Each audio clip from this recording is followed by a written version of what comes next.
По левот, замрзнување на цените се очекува да има и за тестенините, а следни нова листа би можеле да се најдат и млечните производи. Според Министерството за економија, тестенините ќе добијат нова цена која ќе биде нешто повеќе од 10% помала од сегашната.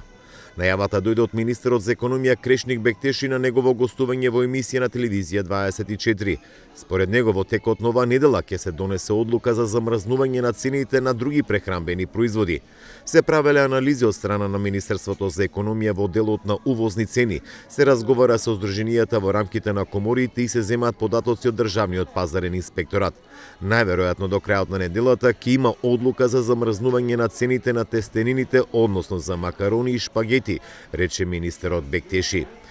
Министерот вели дека според првичните анализи минималното намалување ќе биде 10% од постоечките цени на тестенините. Државната статистика измери пак благо опаѓање на инфлацијата во февруари годинава споредбено со јануари од 17,1 на 16,7%.